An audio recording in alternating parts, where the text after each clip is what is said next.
Hello, beautiful soul! Welcome back to my channel. This is my channel from Japan, Kabayan Taurus. This reading is for you. March 23 to 29. Gawin mo lang itong guide, ha? Nangyayari, or mangyari pa lang. Use your own intuition. Lawakan natin ang ating isipan. Marami kayo energy sa mundong ito. Kaya, gawin nyo lang itong guide. Dahil general reading ito.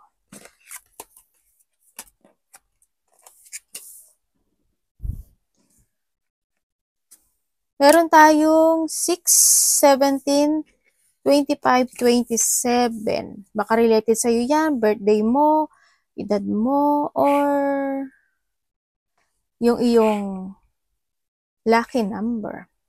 Okay, so nakita ko sa'yo dito, magkakaroon ka ng mga reflection from the past na nakikita ko sa iba sa inyo. May mga aalalahanin kayo, may mga worrying. Yan, ang nakita ko rin dito. Magkakaroon ng mga pagkalito sa nakita ko dito. May mga unclear situation o unclear na mga gagawin siguro. No, sa nakita ko. Magkakaroon kayo ng mga you feeling emotions sa iba sa inyo. Hindi naman lahat. Siguro may mga reflection from the past lang ako na nakikita sa iyo na maiisip mo. Ganyan. Kaya handun yung emotions din. You're starting a new passion or may mga gagawin kang activity this time. O may mga i-start ka na, o may mga bago kang actionan, doing your fashion, o kaya may makareceive ka ng mga news, message, information, or a new communication sa iba sa inyo. Mga new commitment din sa iba, o may mga bago kayong a-actionan this time sa nakikita ko dito. May mga magkakaroon ng mga transformation happen sa'yo, no? May pagbabago. May pagbabago mangyari sa'yo. May mga iisipin, maaaring may mga iisipin ka na gusto mong baguhin sa sarili mo, sa nakita ko dito. Kaya andun din yung thinking, no? Sa iba sa inyo. Andito rin yung sitwasyon na may babalik yung confidence, you know your purpose, kung ano yung umpisahan mo at ano yung a-actionan mo this time, this week, sa nakikita ko dito. May mga biglaan ding mangyayari, no? Sa nakita ko. May isang bagay sa buhay mo na pagtutuunan mo ng iyong energy. Kumbaga, halimbawa, bagong trabaho, bagong situation, o kaya ginagawa mo na siya, pero gagawin mo na siya uli, gagawin mo uli, yung mga ganun. But ito, there's a new commitment, new dealing, new contract, new communication, may mga promises. Ako nakikita, parang may nakita ko sa balikat ko. Dali lang, may nakita ko.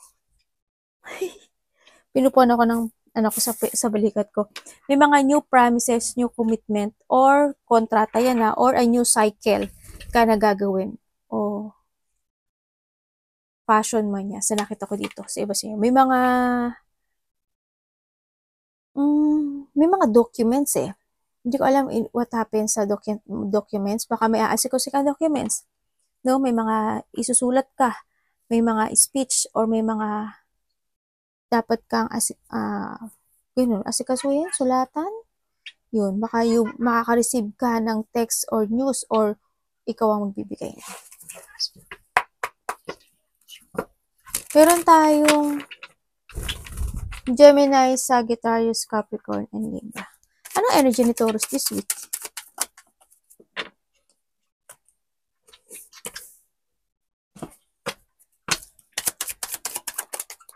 Energy mo this week, Taurus, ang nakikita ko dito, may mga emotions, no? Sa nakikita ko dito.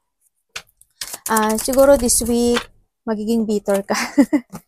Ganyan. Siguro may mga actionan ka, may mga binibigyan ka o bibigyan ka ng effort and hard work, pero magiging emotional ka doon.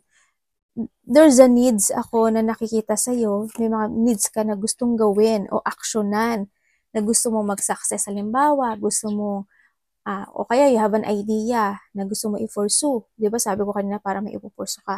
Pero nakita ko dito parang nahihirapan ka ata doon sa bagay na yun. Kaya this week ang nakikita ko sa iyo, either magiging bitter ka, magkakaroon ng mga sadness, loneliness, depression, or mamumudi-mudi ka.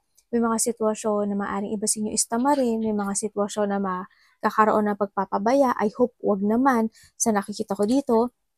And then also, may mga situation na pwede ka ma-frustrate, no?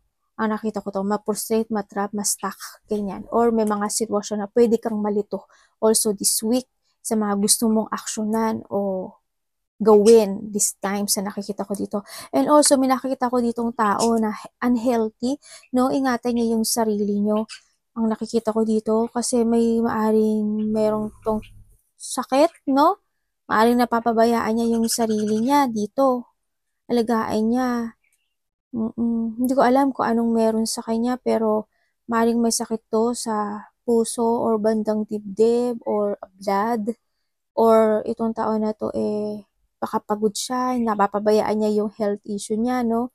Kasi ang nakikita ko sa kanya hindi good yung health niya. Sa nakikita ko dito. Pagpapabaya to.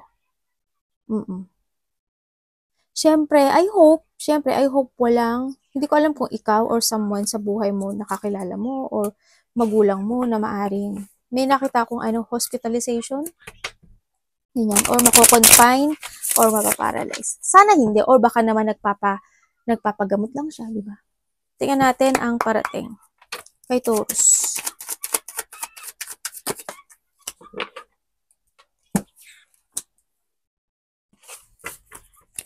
Parating sa'yo. Dito, may mga kikimkimin ka daw na emotions this week. Ganyan. Siguro, ikikip mo yung feelings mo yun na malungkot ka pero hindi mo papakita yung emotions mo, ganyan. Kahit na nahihirapan ka na or nasasaktan ka, parang handit pa rin yung sitwasyon mo na gagawin mo yung, alam ba, ayaw mo naman talaga magtrabaho, pero kailangan mong pumasok, yung mga ganon. Ayaw mo naman gawin to, pero kailangan mong gawin, yung mga ganon. Kasi nakakaramdam ka ng katamaran.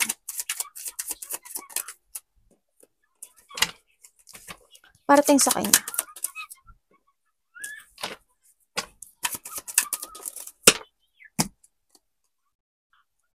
Okay, ang parating sa'yo is you need to be aware, no? Ang sinasabi dito. Kasi why? Kasi, may tao dito na maaring kasamahan mo siya sa trabaho or maaring ikaw to, ganyan. Or kakilala mo na siya sa nakita ko dito. Na maaring ikaw, kasi nakita ko dito may may pagsisinungaling. Parang there's a hidden. Ako nakikita dito. Kilala mo na siya. As in. Nakakausap mo na nga siya. Kumbaga, pwede siyang kasama mo sa trabaho, pwede mong anak, kung may anak ka, kapatid mo, karelasyon mo, ganyan.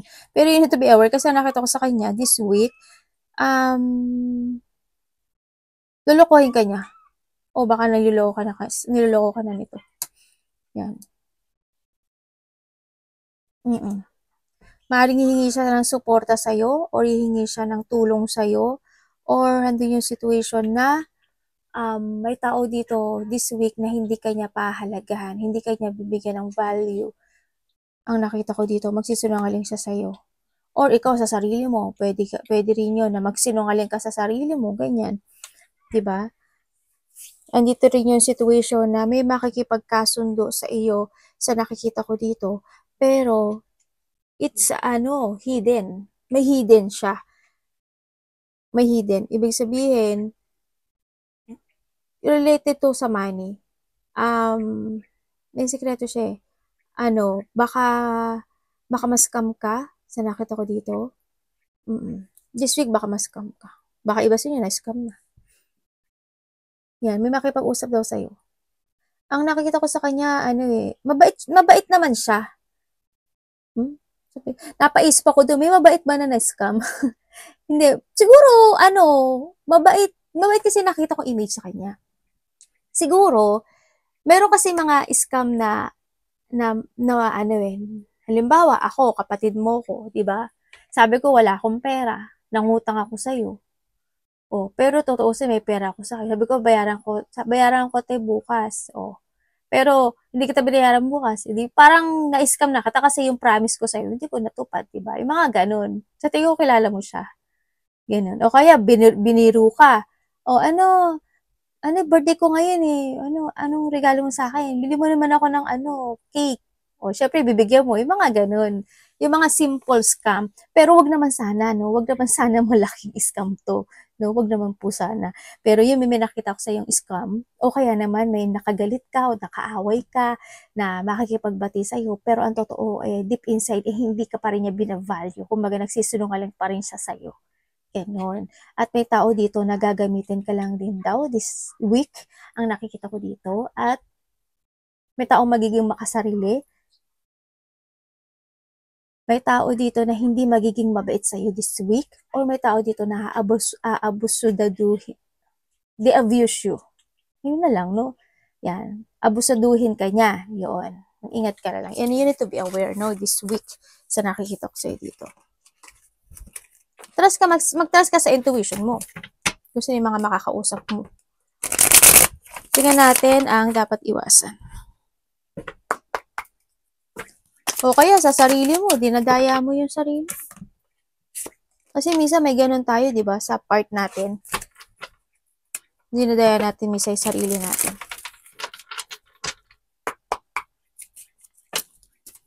Dapat na iwasan. Iwasan mo daw yung isang sitwasyon na hindi mo kaya makipagsapalaran o yung hindi ka mag-take it action sa mga bagay na alam mo yung nabigo ka na, tapos hindi mo pa siya itatry din.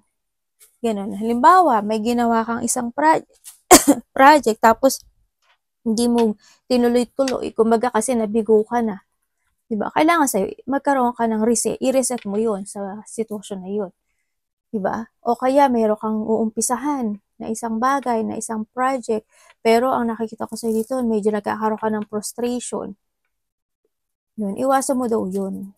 Kung magkakaroon ka ng gano'n, mag-reset ka uli. Magkaroon ka uli ng panibagong strategy. Dito kasi nandito kasi si Sun. Ibig sabihin, kung ano man yung bagay na yun, magsasucess siya sa nakikita ko dito. Kasi nandito rin tubo. Ibig sabihin, magsasucess siya.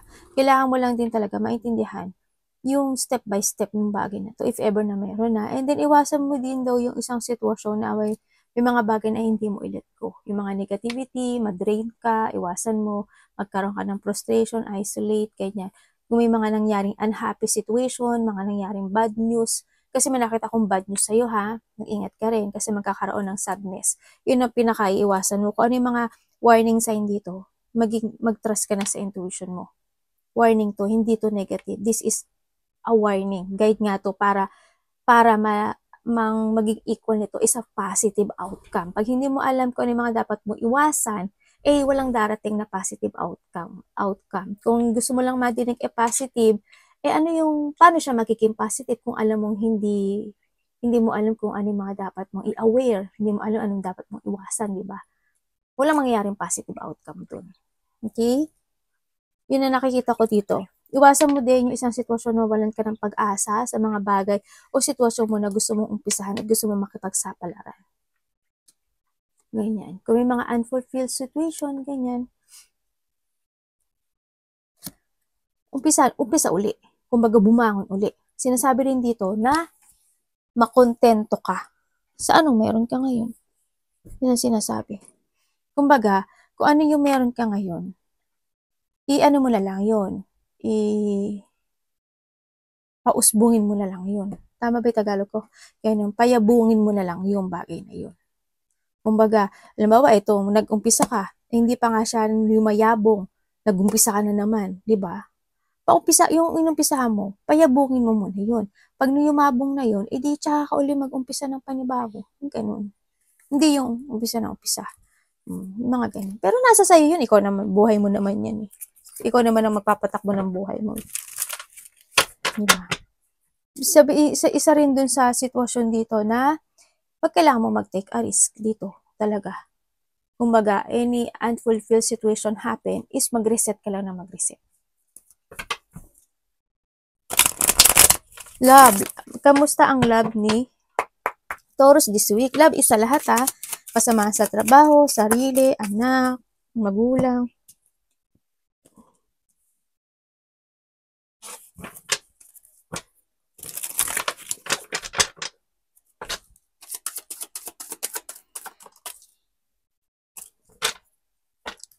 Okay, this week, yung love mo, ang nakikita ko dito, ay may tao daw dito na magsishare sa'yo ng problema. Maaring kasama mo sa trabaho, maaring family mo, maaring nanay mo, magulang mo, no? Sa nakita ko dito. Or ikaw to, ha? Yan, sa nakikita ko dito. Maaring may tao na magsishare ng problema sa'yo or ikaw ang magsishare ng problema sa nakita ko dito. And also, this week, ang nakikita ko rin dito ay merong tao dito na magkakaroon ng communication from a past relationship sa nakita ko dito. Kaso, ang nakita ko sa kanya, medyo mataas yung pride niya. Gusto niya ng pag-uusap or reconciliation or maaring ikaw ito, ha, sa nakita ko dito. Pero medyo mataas yung pride nitong tao na to, kaya ang nakita ko naghihintay siya na ikaw yung mag-move sa nakita ko dito. Kasi nagja-jungling siya sa ngayon dito sa nakita ko dito. They want to collaboration. Gusto niya ulit magkaroon ng dealing sa'yo or gusto niya magkaroon ng recovery or gusto niya ng forgiveness sa'yo. Ito tao na to sa nakita ko dito. Kaso, gusto niya kasi ng renewal, naaan siya ng pride niya. Yun. Or maaari ikaw ito. Napipigilan siya ng kanyang pride. Tingnan natin ang money ni Taurus this week.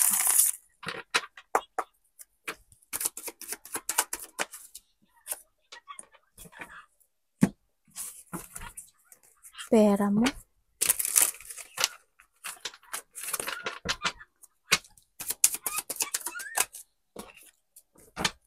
When it comes to your money, kailangan mo daw planuhing maigi yung pera mo.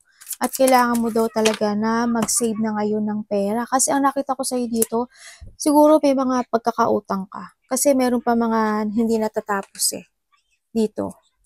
Haring yun yung tapusin mo muna kung may mga pagkakautang ka at may mga dapat ka pang bayaran.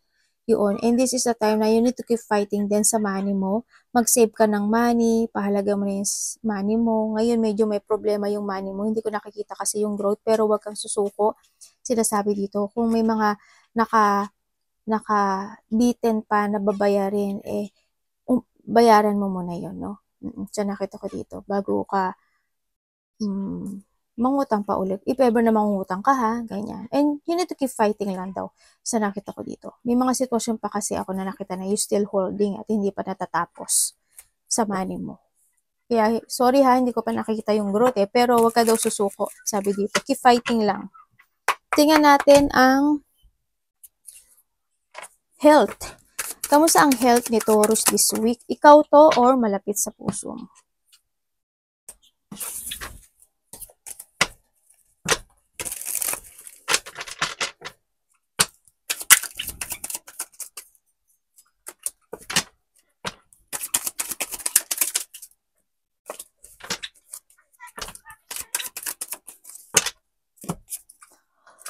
Okay, when it comes to your health, medyo alagaan mo yung health mo, no? Ikaw or malapit sa puso mo, medyo nagkakaroon ata ng problema with comes sa dugo, either high blood ka or malapit yung dugo mo sa nakikita ko dito. Minsan okay ka, minsan hindi. Ang yatan mo rin is, hindi ko alam kung meron kayong mga problema when it comes to bladder, yung mga sakit sa kidney,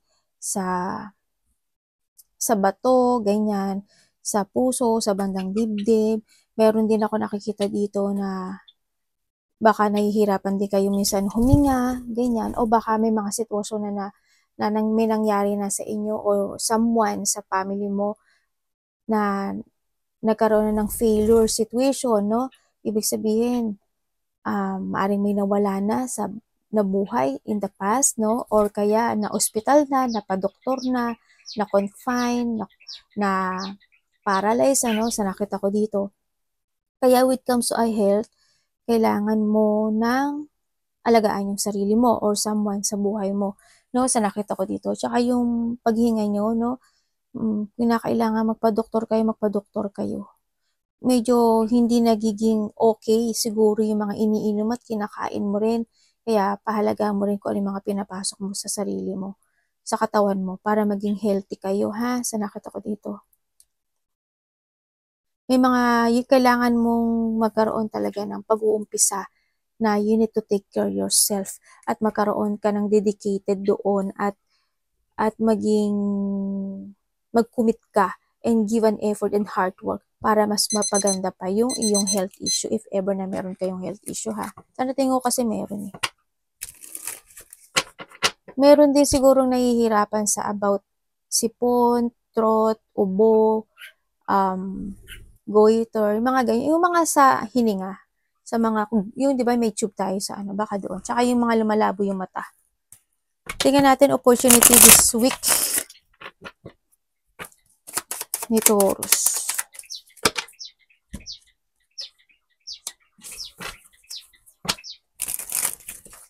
Ano to?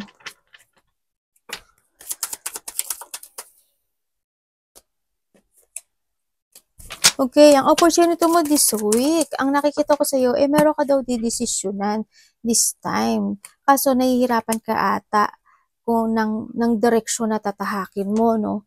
Dito. Kumbaga, ang mangyayari sa iyo, magkakaroon ng negativity happen. Ibig sabihin, may aaksyonan ka or may uumpisahan ka na isang sitwasyon na maaring hindi mo siya maaksyonan, maaring maghahanap ka at iisipin mo na, tama ba to? Ito ba talaga? Sa kaliwa ba ako? Sa kanan pa ako? O kaya, may mga gusto kang gawin na project or aksyonan, pero wala ka namang mailabas. Halimbawa, gusto kong magnegosyo, ganyan. Hindi ka naman makapaglabas kasi wala ka naman ilalabas na pera, ganyan, sa nakita ko dito. Kaya kahit na may mga opportunity dumarating sa'yo, hindi mo siya maaksyonan sa nakita ko. Kaya ang nangyayari sa'yo, when it comes to an opportunity, namimiss na lang siya. Ganon, sa nakita ko dito. Kasi wala ka pang parang may hirap pa ako nakikita sa'yo na naka sa'yo, pasan sa'yo sa nakikita ko dito. Kumbaga, ang nangyari sa'yo, iniabandonahan mo na lang yung bagay na yun, no? Okay lang yun, hindi naman sinasabi dito na magmadali kayo. Slowly but surely, di ba? Alam mo, pag nakatapos ka na sa mga obligasyon mo na hindi pa natatapos, diba? O maisunod mo na 'yun. Basta kailangan lang natin ng strategy tsaka mga bagong pagpaplano. Sabi nga nila, 'di ba, kapag pag gusto may paraan, pag ayaw maraming dahilan. Ganun. Iba sa inyo, maaring sumasakit yung likod nyo sa nakita ko dito. At saka may nakita rin ako dito na someone's abandon, maaring inabandonahan mo, or someone's inabandonahan ka, vice versa tayo, or may nawala na talagang buhay o namatay. Advice kay Taurus.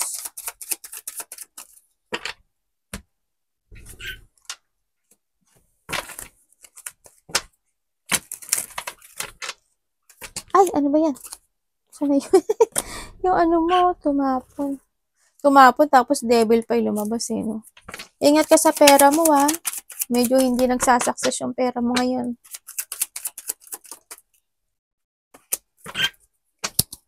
Okay, when it comes to an advice, you need to start to create or you need to take it action talaga. Sinasabi dito, kailangan is may mga dapat ka daw baguhin sa sarili mo.